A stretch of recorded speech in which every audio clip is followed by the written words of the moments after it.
రాష్ట్రంలో ఒక కొత్త తలకాయ నొప్పి వచ్చింది. ఒక కొత్త తలకాయ నొప్పి. ఇప్పుడు ఆయన ఏమంటారంటే వానికి ఏం తెలుసు, వాడు దున్నపోతు. మరి అన్న ఆయన కూడా ఏం తెలియదు. ఎవరైతే ఆ డైలాగ్ వాడిరో జీవితం అంటే ఏమరక, వాడు దున్నపోతు, మరి నువ్వే పోతువు, నువ్వే సౌంటోడవు, నువ్వు ఈ రాష్ట్రంలో పొడిచిందేంది, 22 నెలలుగా మంత్రిగా ఉండి నువ్వు బీసీల కోసం పీకిందేంది అని చెప్పేసి నిన్న మన 2 రోజుల నుంచి చర్చ జరుగుతుంది. ఆయన చిన్న ప్రెస్ మీట్ లెక్క పెట్టిండు. మా వివేక్ వెంకటస్వామి ఆయన కలిసి ప్రెస్ మీట్ పెట్టి అడ్లూరి లక్ష్మణ్ గారిని, ఒక దళిత మంత్రి, రీసెంట్ గా రేవంత్ రెడ్డి మంత్రిగా ఆయనకు ప్రమోషన్ ఇచ్చింది. సో పార్టీలో చాలా సీనియర్ లీడరు అని అడిగితే పొన్నం ప్రభాకర్ అంటే ఇంకా మంచోడే. పొన్నం ప్రభాకర్ అంతా పనికి మాడితే కాడని నా ఫీలింగ్. ఇప్పుడు ఆయన కూడా మాట్లాడవచ్చు, ఆయన ముఖం, ఆయన వేషధారణ గురించి కూడా మనం మాట్లాడవచ్చు. కానీ కొంచెం విలువలు ఉన్నాయి కాబట్టి ఆయన ఇవాళ పొద్దుగాల ఒక వీడియో రిలీజ్ చేసింది. ఏమంటానంటే క్షమాపణ చెప్పాలి, నా మనోభావాలు దెబ్బతిన్నాయి.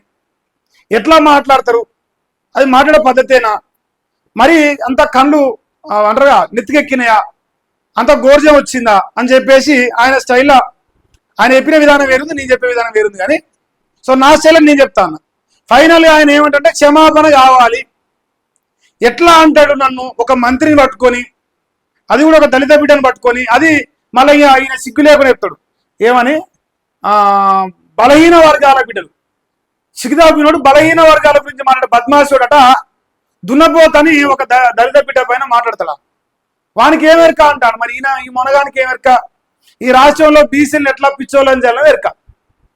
సో ఒకసారి వార్తల్లోండి దళితులంటే అంత చిన్న చూప, మంత్రి పొన్నం వ్యాఖ్యలు చాలా బాధించాయి, రేపటిలోగా ఆయన క్షమాపణ చెప్పాలి, ఎస్సీ మంత్రిగా వివేక్ సైతం ఖండించలేదు. అయితే వివేక్ అంటే కూడా మా పనికిమాలో నిన్న మంత్రి అయింది. ఆయన ఒక దళితుడే, మాల సామాజిక వర్గం, అసలు ఖండించే ప్రయత్నం చేయాలి. అట్లా ఎట్లా అంటావు అని మాట్లాడే ప్రయత్నం కూడా చేయలేదు. అహంకారం ఏంటంటే పైసలు ఉన్నాయి, పేపర్లు ఉన్నాయి. పొన్నం ప్రభాకర్కి దండిగా పైసలు సంపాదించిండు. సో ఆయన నోడు ఏం చేయలేడు. అంటే రెడ్ల తర్వాత నేను మరో రెడ్డి కాంగ్రెస్ పార్టీలో అనే ఒక బలుపుతోన్నాడు.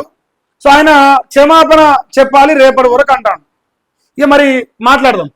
సో మంత్రి అడ్లూరి లక్ష్మణ్ ఆవేదన సోషల్ మీడియాలో వీడియో వైరల్ అవుతుంది. సంయమనం పాటించాలని చెప్పేసి టీపీసీ చీఫ్ మహేష్ కుమార్ గౌడ్ చెప్తున్నంట. అంటే గౌడ్లు కలిసి ఒకరినోడు సపోర్ట్ చేసుకుంటారా.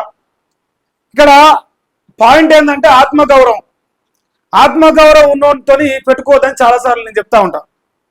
అడ్లూరి లక్ష్మణ్ అసలు ఫస్ట్ స్పందించాలని అనుకున్నా నేను. వాస్తవానికి పోనీలే లైట్ తీసుకుంటూ వెళ్ళాలనుకున్నా.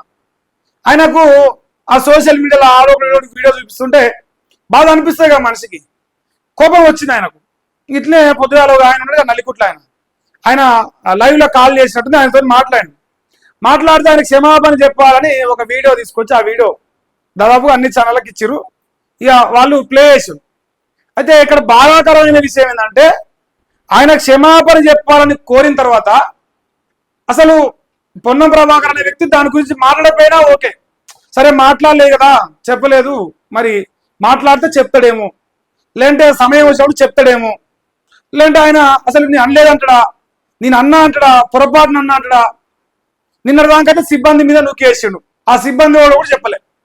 మరి ఈ నన్న వీనే ముఖం పట్టుకొని అన్నా, మిగతా వాళ్ళు ఎవరిని అనలేవు, ఇట్లేం స్టేట్మెంట్స్ ఇవ్వలే. కానీ ఆయన ఇలా రియాక్ట్ అయ్యిండు.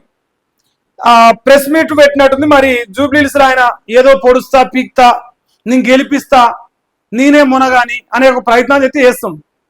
అయితే ఆ ప్రయత్నంలో మరి మీడియా వాళ్ళు అడిగారో ఎంతో ఈ వార్త వస్తుంది చూడరా. లక్ష్మణ్ వ్యాఖ్యలపై అంట స్పందించాడంట. పిసిసి చీఫ్ కు అన్ని వివరాలు చెప్పిండంట. ఆ విషయానికి ఎండుకాడు అడిందంట. అడ్లూరి వ్యాఖ్యలపై మంత్రి పొన్నం మాట్లాడతాం. అది ఇక్కడ పాయింట్ ఏంటంటే మహేష్ కుమార్ గౌడ్తో అన్ని చెప్పినట్ట, అయ్యేపోయింది, అది ఒడిసిపోయిన జోలు అంటాడు. సిగ్గిదాబిని కూడా నిన్న అదే మాట అంటే నువ్వు ఒడిసిపోయిన జోలు అంటువా. మహేష్ కుమార్ గౌడ్ అదే మాట దున్నపోతూ వానికే వెరకవాడు ఎదవా అనే డైలాగ్ వాడితే మరి మహేష్ కుమార్ గౌడ్ అన్న ఒప్పుకుంటున్నా, లేదు ఇదే పొన్నం ప్రభాకర్ పైన వానికేం వెనక వాడు తిక్కలోడు అంటే ఒప్పుకుంటున్నా, ఒప్పుకోబోతుండే కదా. అయిపోయిన చూడాలంటే వదిలిపెడతారా జనాలు? వదిలిపెడతారా అంత సింపుల్ గా? అనే ముందే ఉండాలి. ఇంకోటి హుందాగా తప్పు ఒప్పుకోవాలి. అవునా నీ పొరపాటునన్నా మైకులు ఉన్నాయో లేవో అనుకున్నా, నాకు మైకులు ఆన్ ఉన్న విషయం మర్చిపోయినా, సోయి తప్పిపోయి మాట్లాడినా, మరి బహిరంగ క్షమాపణ కోరుతున్నాను ఒకసారి చెప్పిన అయిపోతుండే. లేదు డైరెక్ట్ వాళ్ళ క్యాబినెట్ లో మంత్రినే, వాళ్ళ ప్రభుత్వంలో మనిషేనే, మరి ఫోన్ చేసి క్షమాపణ చెప్పి లక్ష్మణ్ నీ పొరపాటునన్నా అది అంత వైరల్ అయితే అనుకోలే అని చెప్పేసి ఓపెన్ గా మాట్లాడితే అయిపోతుండే. కానీ అహంకారం అడ్డొస్తాను, బలుపు అహంకారం మస్తీ అడ్డొస్తాను. లేక మంత్రి అయింది కదా, లేక ఆ కరీంనగర్లో అంతే హుస్నాబాద్ వచ్చి ఆడ మంత్రి అయింది కదా, ఇంకా నిద్ర పడతలేదు అనమాట. ఎవడేంది నన్ను వీకేది, నన్ను ఓడేం చేయలేడు అని ఒక అహంకారంలో మరి ఆయన గారు కనిపిస్తారు. ఆయనంట స్పందించాలంట, ఆయన వాక్యాల పైన స్పందించాలంటాను. మరి ఓన్ వాక్యాల పైన స్పందిస్తావు? సిగ్గి తప్పిన పనికి మాలిన మాటలు ప్రజల ముందర మాట్లాడతావా మంత్రుల పైన? ఇదే నీ పైన ఇలా రేవంత్ రెడ్డి, ఉత్తమ్ కుమార్ రెడ్డి, ఇంకోరన్నా మీ కాంగ్రెస్ పార్టీ రెడ్లు ఇలా నేను మాట్లాడితే నువ్వు ఊకుండేటోడువా? బలహీన వర్గాల బిడ్డను నా పైన అట్టెట్ట మారుతారు అని పత్తి దేశాలు అయిపోతుందివా?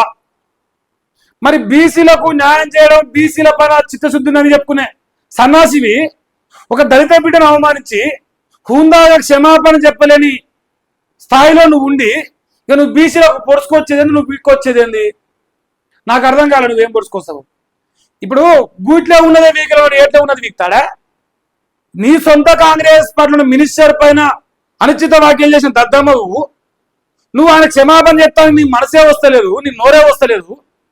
ఆయన ఏమో సమయంలో పాటించాలంటాడు మునగాని లెక్క మహేష్ కుమార్ గౌడ్. మీరు ఒకటైపోయి ఒక దళిత బిడ్డను అవమానిస్తూ మాట్లాడి దానిపైన సంజాయిషి చెప్పే ప్రయత్నం కూడా చేస్తుంది. నేను మాట్లాడాలని చెప్పినాడు. ఎవరికి చెప్పినావు, ఎక్కడ చెప్పినావు? ఆయన విన్నాడు కదా, ఆ మనిషి రియాక్ట్ అయింది కదా. నువ్వు గెలికి మరీ తన్నించుకునేందుకు ముట్టి మీద నీ జోలికి వచ్చిండా, నీ పేరెళ్ళ పెట్టిండా, నిన్నేమని అన్నాడా? నీ దమ్ముంటే కాంగ్రెస్ పార్టీలో రెడ్డి నాయకుడు అన్నుంటివి, రేవంత్ రెడ్డి తెలివిలేవని అన్నుంటివి, ఉత్తమ్ కుమార్ రెడ్డి ఐన్స్టీన్ అన్నుంటివి, ఇంకేమని అన్నుంటివి. వాళ్ళంటే మనం ఈ పార్టీకి నీకు పక్కన పడేదురు, మనం పీకి తరిమేదురు కాంగ్రెస్ పార్టీకి వెళ్ళి ఈ పార్టీకి. కొంచెమైనా ఇంకిత జ్ఞానం లేకుండా, బుద్ధి లేకుండా, వయసు వచ్చిన సోయి తప్పి మరి పగటిలో ఏమైనా కళ్ళు తాగొచ్చినావో నాకు తెలియదు. పగటిలో ఏమైనా కల్తీ కళ్ళు తాగొచ్చి వాగినట్టుగా మాట్లాడిండు. మళ్ళా ట్విస్ట్ ఏంటంటే ఈయన పక్కన ఒక మునగాడు కూర్చున్నాడు, వివేక్ వెంకటస్వామి మునగాడు కూర్చొని ఆయన అసలు రియాక్ట్ అవుతలేడు, దాన్ని ఖండించే ప్రయత్నం చేయలేదు, మంచిగా ఇంకా అవునా అని చెవులుపుతాడు. ఇటువంటి సన్నాసుని రాష్ట్రంలో మంత్రులు కొనసాగుతురు. ఒక దళిత బిడ్డను అవమానించిన విషయం లేటెస్ట్ గా ట్రెండింగ్ లోకి వస్తాను. నాకు తెలిసి రేపు పొద్దుగాల రేవంత్ రెడ్డి ఆస్థానం మీద ఏ పేపర్ రాదు, ఎందుకంటే రేవంత్ రెడ్డి జోక్తోలే రావు కదా. ఇది నమస్తే తెలంగాణలో లేదంటే మన తెలంగాణ పదికి రెండిట్లలో కనిపించే అవకాశం ఉంది.